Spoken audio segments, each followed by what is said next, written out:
welcome back to my YouTube channel. My name is Olusheye Ashiru, and today I'm going to be sharing with you 7 lessons that my father taught me.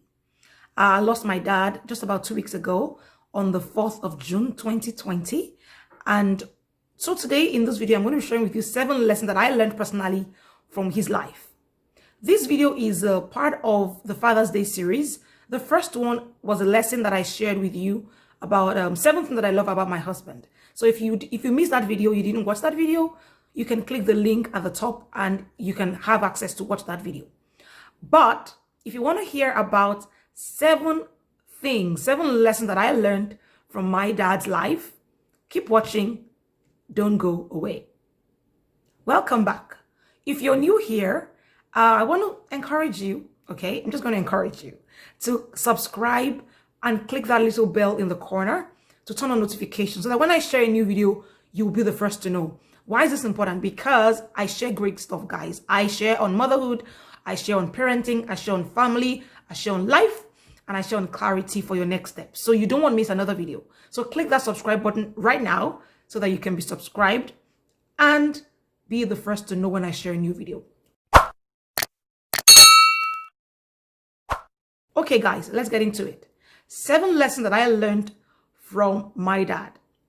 In honor of Father's Day, I know my dad is already gone, he's passed, but these 7 lessons have shaped my life, and I know that if you can take at least one or 2 of them, you can start to use them for yourself today also in your life and in your family.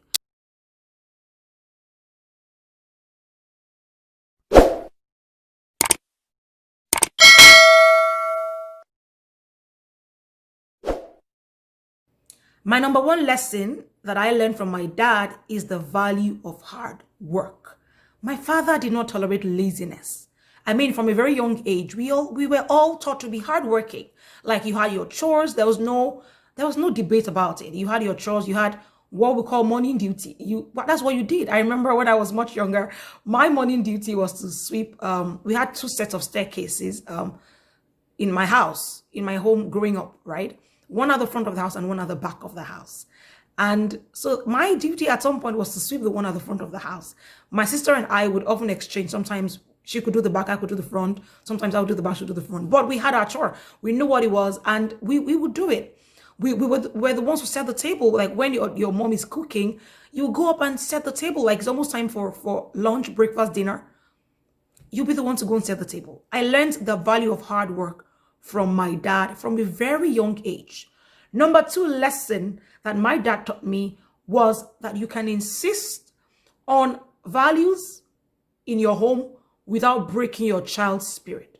My dad was not going to compromise on faith, on raising us in a godly way, on family devotions, on insisting on godly values. He wasn't going to compromise on those things. But you know what? He did them all without breaking our spirit. He never made us feel like we are nothing. He did these things. He put values in us without breaking us, without breaking our spirit.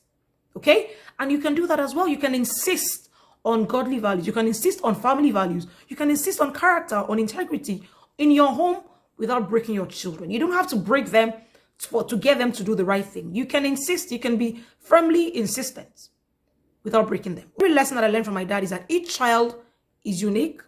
Each child can be celebrated. You can love your children together as one, and you can also love them individually. My dad was the one who taught me how to lay the bed properly. He taught me how to lay the table properly. He taught me how to use cutlery. Like, he taught me, I remember that day like it was yesterday. I was 5 at that time, and he taught me how to hold the fork. This is how you hold the fork. This is how you hold the knife. This is the best practices for good manners, good table manners. That was my dad.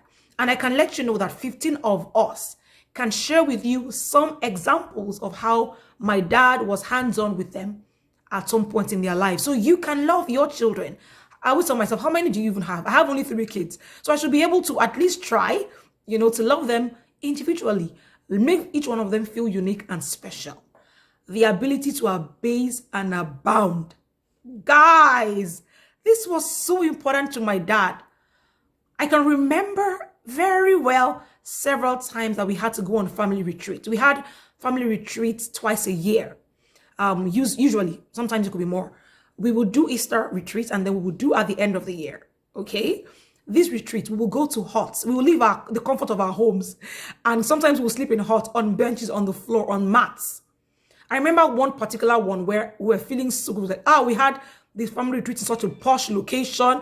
We were like, oh my goodness, guys, this is the life. We're going to live it. One very posh place. My dad said, guys, we're here for family retreat. We have to learn to discipline our bodies. Nobody sleep on the bed. I was like, oh my goodness, sleep on the floor. It was your way of disciplining your body, like putting your body under, subjecting your body to some form of tough thing where you learn to abase and abound. My dad taught me that when you have a lot, it's okay, but you must learn to also deal in any circumstance that life throws at you. So I learned the value of resilience from those situations where he taught you the value of abasing and abounding. The next one I'm going to share with you, number 5, is the power of humility. My dad would let us know that it is better for you to be announced than for you to announce yourself. Empty barrels make the loudest noises, guys. He taught us the value of that. As much as he was, he had his political position and everything, he never, for one, lorded it over anybody. He taught us the value of humility. My dad would sit before people that, people that are not as educated as him, or that were not as maybe well empowered financially as him. He would sit before them to be taught of them. He taught us the value of humility. You are nothing without God. Who are you anyway? Who are you anyway? If not for the power of God in your life, if not for God's grace, who are you? He taught us to be humble, to not announce yourself, to be there. Let people be the ones to say you are amazing. Okay, so yeah, and that's one lesson that I'm hoping to be able to pass on to my children as well. Without God, we are nothing. So keep yourself humble. Number 6, my dad taught me the value of money and how to manage money. Oh, my siblings testify to this. All of us, if you were going to resume school and you had a long list of things you needed to buy for school, and for an example, you asked for 50,000, you had a long list. My dad will ensure that you never got all that 50,000. He will say you have to learn to manage. Money doesn't go on trees. Learn to manage what you're given. Learn to abase and abound. Learn to, he was that man. Taught us the value of money, how to manage money. He was an economist par excellence. And he taught us that value. And that's why wherever I find myself, in whatever situation I find myself, I have learned to manage my resources, to use them, to let them stretch far. Okay, you don't waste. There's no waste. There's no waste. My dad taught us about that. Don't waste things. Don't waste resources. Don't waste food. Don't waste money. Everything has been given to you by God for you to manage well. So you must learn to be a good steward of your resources. One huge lesson that I'm trying to pass on to my children as well. Number 7, and the last lesson I'm going to share with you today about what I learned from my dad growing up, is the power of legacy.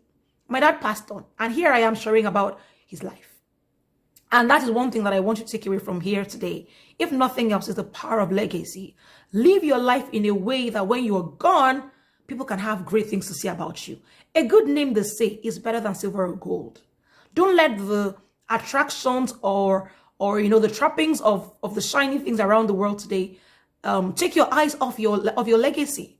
Be that good person. Be that person of good character, of integrity. Don't let the world push you into who you are not.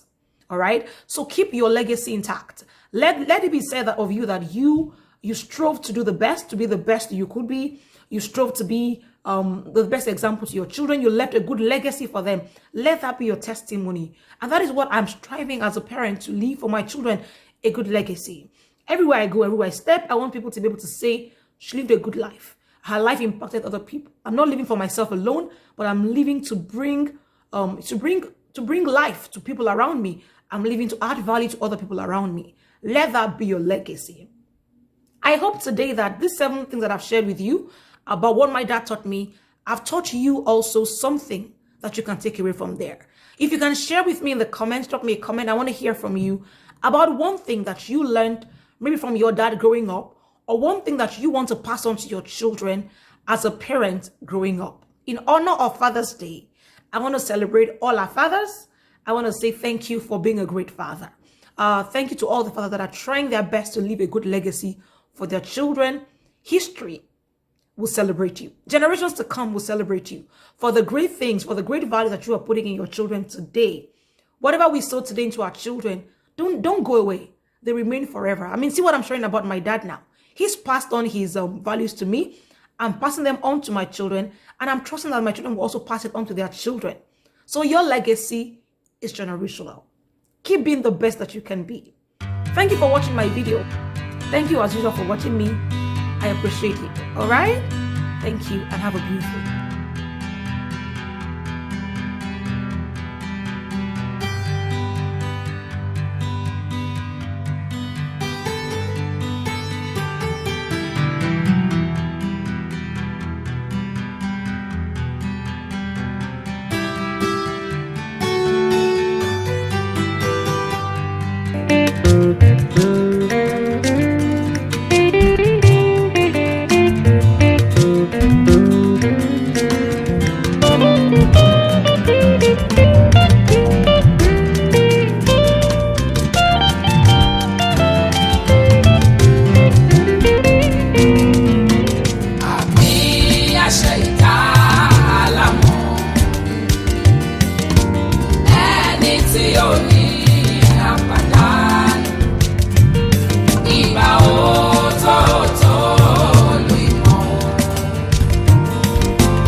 Ló jẹ́ ká máa wà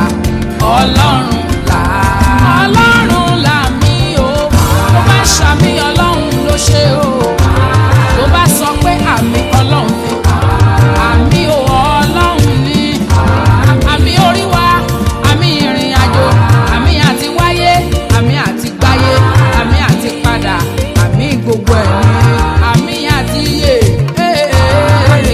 àmì àti ṣe rere. Àmì àti gòkè, àmì àti bọ́ lọ́wọ́ òkun, àmì àti dẹ́ni ńlá, àmì òun làmì orí wa, ẹ ṣàmì o.